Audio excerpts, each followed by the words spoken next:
What if the best cooking secrets you'll ever learn come from a community that's been quietly perfecting them for generations? These old school methods are simple, clever, and so effective you'll wonder why no one ever told you sooner. You're watching The Simply Amish, and today let's discover 15 genius old Amish cooking tricks you'll wish you knew sooner. Here's something that will change your breakfast forever. The Amish don't throw away leftover mashed potatoes. Instead, they transform them into the most incredible pancakes you've ever tasted. Take your cold mashed potatoes from last night's supper, add an egg, a bit of flour, maybe some chopped onion or herbs, and form them into patties. Fry these in a cast iron skillet with butter or bacon grease until they're golden and crispy on the outside, creamy on the inside. These aren't your typical fluffy pancakes. They're savory, substantial, and deeply satisfying.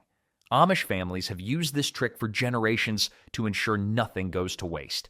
A bowl of leftover mashed potatoes becomes tomorrow's breakfast, lunch, or even dinner side dish. The outside gets this beautiful crispy crust while the inside stays soft and flavorful.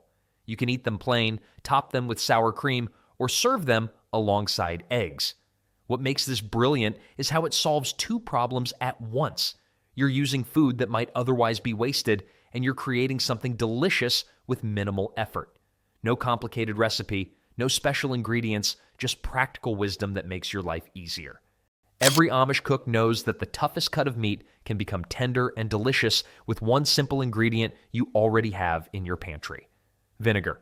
Before cooking any tough cut of beef, pork, or even wild game, the Amish soak it in a mixture of vinegar and water for several hours or overnight. The acid in the vinegar breaks down the tough muscle fibers, transforming even the most challenging piece of meat into something remarkably tender. This isn't just theory. This is proven wisdom that's been used for centuries. A cheap, tough roast soaked in vinegar water becomes melt-in-your-mouth tender when slow cooked. The vinegar doesn't make the meat taste sour. The flavor cooks away, leaving only tenderness behind. Here's a trick that seems almost too simple to be true, but Amish cooks swear by it. Before roasting chicken, they dust the skin with baking powder. Not baking soda, but baking powder. This creates the crispiest, most perfectly golden chicken skin you've ever experienced. The baking powder raises the pH level of the skin, which helps it brown faster and more evenly. It also draws moisture to the surface where it can evaporate, leaving the skin incredibly crispy. Amish families raising their own chickens want every bird to be perfect. A light dusting of baking powder on a whole chicken or on chicken pieces before roasting transforms ordinary poultry into something restaurant quality. The skin becomes shatteringly crisp while the meat inside stays juicy and tender. You can combine the baking powder with salt, pepper, and other seasonings, or use it alone. Either way, the results are remarkable. If you've ever cried while chopping onions or bitten into a dish where raw onions were too sharp and overwhelming, the Amish have your solution. Before using raw onions in salads, sandwiches, or any dish where they won't be cooked, slice them and soak them in ice-cold water for 10 to 15 minutes. This simple step removes the harsh sulfuric compounds that cause tears and that sharp, biting flavor. The onions become milder, sweeter, and much more pleasant to eat raw. Amish cooks use this technique when making potato salad, coleslaw, fresh cucumber salad, or any dish where raw onion flavor is wanted, but the harshness isn't. The cold water draws out the compounds that make onions so aggressive, leaving behind only the sweet onion flavor. After soaking, drain the onions and pat them dry before using. You'll notice the difference immediately. The onions still taste like onions, but they're gentler, more refined. This trick also helps onions keep their crisp texture without that watery juice that can make salads soggy. It's such a simple step, yet it transforms raw onions from something tolerable into something genuinely delicious. Amish cooks have elevated mashed potatoes to an art form, and their secret ingredient might surprise you. After mashing potatoes with butter and cream or milk, they stir in an egg yolk. Just one egg yolk for every few pounds of potatoes, stirred in while the potatoes are still hot. The egg yolk adds richness, creates an incredibly silky texture, and gives the mashed potatoes a beautiful golden color. The heat from the potatoes cooks the egg yolk just enough to thicken and bind everything together. What you get is mashed potatoes that are fluffy yet creamy, rich without being heavy. They hold their shape on the plate, but melt in your mouth. Amish families serving mashed potatoes at community meals know this trick ensures their potatoes stand out. The egg yolk also helps the potatoes reheat beautifully without becoming gluey or dry. This is the kind of detail that seems small but makes an enormous difference. Once you've tasted mashed potatoes made this way, regular mashed potatoes seem flat and one-dimensional in comparison. It's such a simple addition, yet it transforms a humble side dish into something memorable. Here's something that sounds completely wrong until you try it. The Amish add a pinch of salt to their coffee grounds before brewing. Not enough to make the coffee taste salty, just a small pinch mixed with the grounds. The salt does something remarkable. It neutralizes the bitter compounds in coffee, especially in coffee that's been sitting on the stove for a while or coffee made from less expensive beans. What you get is smoother, less bitter coffee without any salty taste whatsoever. Amish families brewing large pots of coffee for gatherings or letting coffee sit on the wood stove throughout the day use this trick to keep the coffee drinkable even hours after brewing. The salt doesn't change the coffee flavor, it simply removes the harshness and bitterness that can develop. This is especially useful if you've ever made coffee that came out too strong or too bitter. Instead of throwing it away, a tiny pinch of salt can save it. This knowledge comes from generations of making coffee stretch, of ensuring nothing is wasted. It's the kind of wisdom that seems counterintuitive but proves itself true with every cup. When Amish cooks need milk for baking, but their milk has started to turn slightly sour, they don't throw it away. They add a pinch of baking soda to neutralize the acid. The baking soda reacts with the lactic acid in the slightly soured milk, bringing it back to a more neutral state suitable for drinking or cooking. This doesn't work with milk that's completely spoiled, but for milk that's just beginning to turn, it's a rescue technique that prevents waste. In the days before refrigeration, and even today in Amish homes without electricity, milk doesn't last as long as it does in modern refrigerators. Being able to extend milk's usability by even a day or two makes a real difference. In an Amish kitchen, bacon grease is as precious as gold.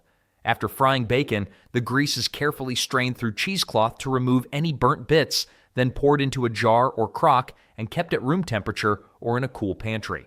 This bacon grease becomes the secret ingredient in countless dishes. Amish cooks use it to fry eggs, giving them incredible flavor. They use it to season cast iron pans, to fry potatoes until they're golden and crispy, to add richness to cooked vegetables like green beans or cabbage. A spoonful of bacon grease stirred into beans while they cook adds depth and richness that butter simply cannot match.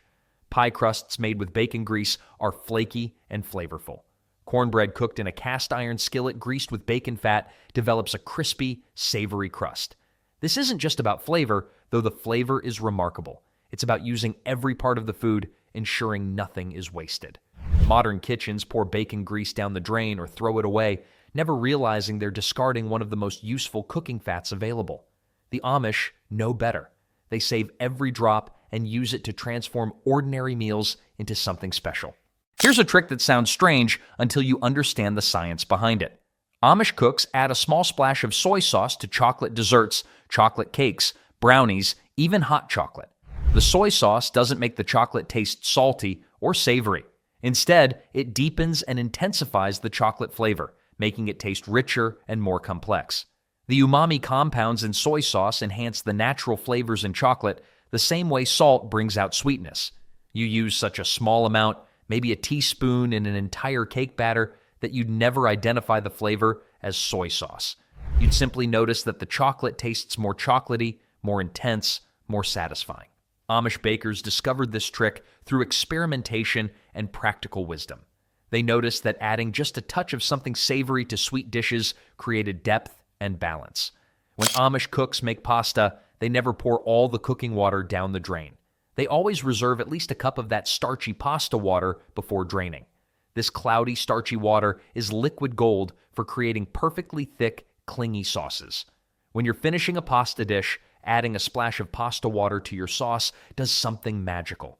The starch in the water acts as a thickener and an emulsifier, helping the sauce coat every strand of pasta instead of sliding off. It also helps bind oil-based sauces that might otherwise separate. If your sauce is too thick, pasta water thins it to the perfect consistency. If it's too thin, the starch helps it cling and coat. Amish cooks making simple butter and herb pasta dishes use pasta water to create a silky sauce that coats the noodles beautifully. Those making tomato sauce add pasta water to adjust consistency and help the sauce adhere. This technique costs nothing, requires no special ingredients, and transforms pasta from good to exceptional. It's the kind of knowledge that once you learn it, you'll use it every single time you cook pasta. Finally, here's something that sounds absolutely impossible. The Amish make whipped cream using no cream at all, just bananas and eggs. Take very ripe bananas and blend them until completely smooth. Separately, whip egg whites until they form stiff peaks. Fold the banana puree into the whipped egg whites gently, and what you get is a fluffy, sweet topping that looks and acts remarkably like whipped cream. This dairy-free alternative was born from necessity in Amish homes when cream wasn't available or needed to be saved for butter making. The banana provides sweetness and body, while the whipped egg whites provide volume and lightness. The result won't fool someone expecting real whipped cream, but it's delicious in its own right. It works beautifully as a topping for pies, cakes, or fruit desserts. We've explored 12 cooking tricks that the Amish have perfected over generations. If you're hungry for more Amish wisdom, more practical tricks, and more old-fashioned cooking that just works, go ahead and check out the next video on your screen. Thanks for watching, and I'll see you over there.